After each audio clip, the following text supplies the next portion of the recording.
Sponsors. You wanna be at the top?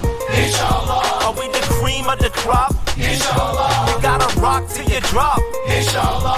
Cause believers never stop. Yeah. MashaAllah. Come on. Assalamu alaikum. This is Abdul Malik Ahmed. I'm here with a very special guest, Sister Jamillah Abdul Kareem, Chaplain Jamillah Abdul Kareem. All right. And I, AKA MC Glamorous from the Juice Crew All Stars. Oh, okay. So this sister has some serious history that she's going to tell us a little bit about in the hip-hop industry. Tell us your story, sister. Okay. I started writing and performing in the 70s. And by the time that the mid-80s hit, I was graduating from high school, and I thought, let me make my first record. So I made my way into the industry by making. I met Sweet Tea, and she put me on a record label called Pop Art, and they were out of Philly. And that record made me the first female from Long Island. So I became a pioneer of hip-hop because of that record. Now you're a Muslim. Tell us how that transition happened, from in that world of hip-hop and music, and now you're a Muslim. How did that happen? Well, when I was going to school, I was introduced to Islam by Professor Richard Griffin from Public Enemy. When they were Spectrum. And I came through the Nation of Islam. And I thought I was doing the right thing, The concepts and everything grasped me, similar to your story with your father. All the good stuff was going on. You have organization, you have, the idea of changing your mind, how you think, and doing positive things with, that Black Power stuff. Right. Owning your own, doing your own. It's like having knowledge of self, and establishing yourself as an individual away from what they so-called was like these people were doing to us, brainwashing us and so forth. So that concept did grasp me. The only thing that I went a step further with is I was more open to was my relationship with the Creator. Not so much keep digging into myself, just wanted to change myself. So I met an Imam Isa Abdul Kareem, and he introduced to me the Islam that I practice now. And that's how, I wound up taking my Shahada. And I didn't stay in the industry. I left. And then when my mom snatched my chemo off my head, that's when I really got more into the industry, and I really went. When Shaitan wants to run you into the dunya from the deen, he make you go all the way. So he tried to make sure I was successful, so I wouldn't come back. But all the trials and tribulations that I went through in the industry, and the people that I met, it only ran me back to the deen because I was seeking refuge. I was trying to get some peace. I just wanted to change my life again. I just kept evolving and changing.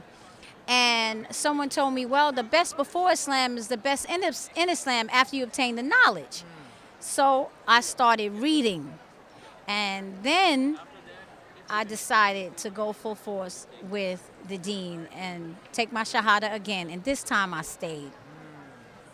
So that's that's an amazing story that, a lot of times, a lot of people think that it's an easy transition to going from one world, the hip hop world, into the other. But you're telling me there's, some bumps in the road. Sometimes, you come, but then eventually you came back, and that's the most important thing. Yes, a lot. Well, in that sense, you could call me a revert because I was a convert and I reverted back. But some of us don't like that terminology. I just embraced Islam, and this time when I embraced it, I held on.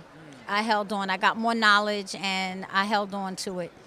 And I may have put the mic down, but I didn't put the pen down.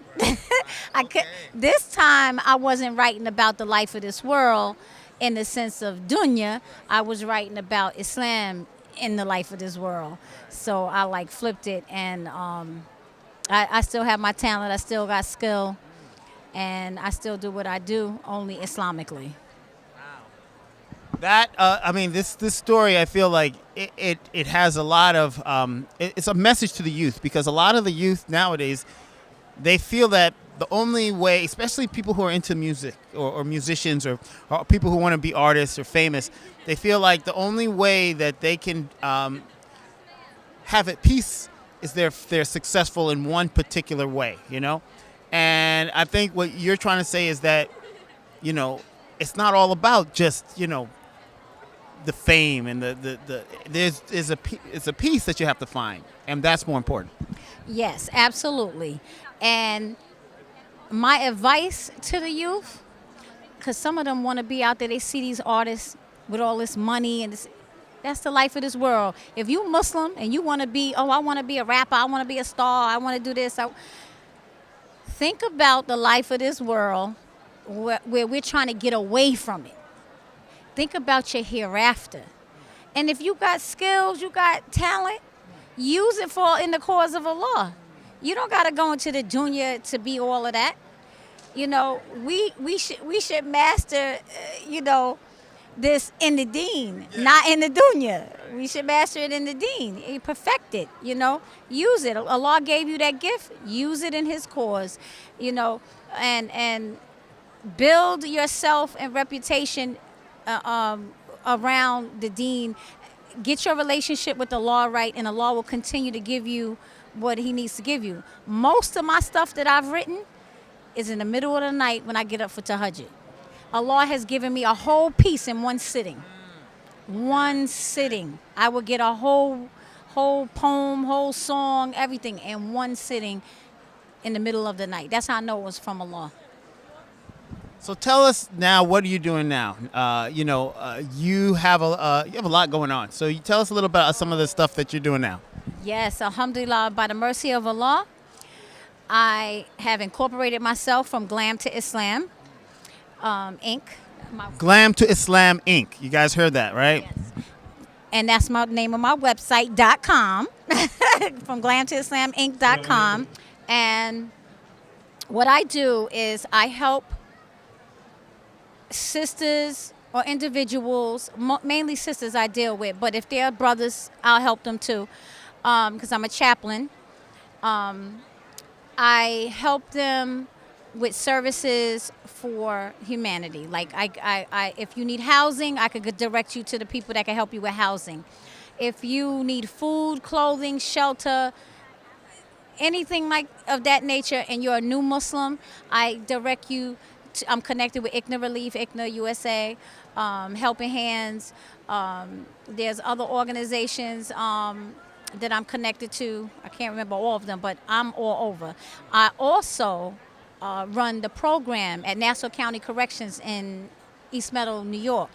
I run the program, make sure those brothers get their Juma, their Eid. I'm pushing to get the halal meals for them. You know, I participated in World Hijab Day. Okay. I did a nice little speech and ended it with a little jingle at the end. I'm involved. Wherever there is a void in the community, I try to fill it. Yeah. And you were giving lectures here at the convention. You were reciting poetry. So you do it all, right? I haven't rapped yet, though. Okay. Waiting for you to, give us spit some bars. No, but one of the things I feel that, people like you, pioneers, you need to have your own show. You know what I'm saying? You need to be on, especially people who have been in the media and can connect with, not just the older community, but younger community, everybody. Why don't you have your own show? Well, nobody has asked me. Well, actually, it is an idea. It's something that I do want to do. I'm practicing. Okay. I've been invited to do on another ITV to do inspirational guidance, people revert stories as a start. But my own show is I want geared toward inviting more of the youth to get involved with community work. Like, there's more to me than poetry. And it's my chaplaincy and helping humanity. So that rhymes. Yeah, so I want to do, I want to highlight on my show, if I ever get one, you know, all the good that Muslims do. And even if it's toward non-Muslims, like helping non-Muslims too, because helping humanity is everyone. You know, the Prophet, sallallahu alaihi wasallam, he helped everyone that he could help, and they wind up taking their shahada by the time he was through with them. You know, so I want to do the same thing. I want to be that one that when I'm in the presence of people, that they can see the Islam, they can see the love of Allah, they can see the example of Rasulullah sallallahu alaihi wasallam, you know, and that's my niyyah, and I'm doing it for Allah.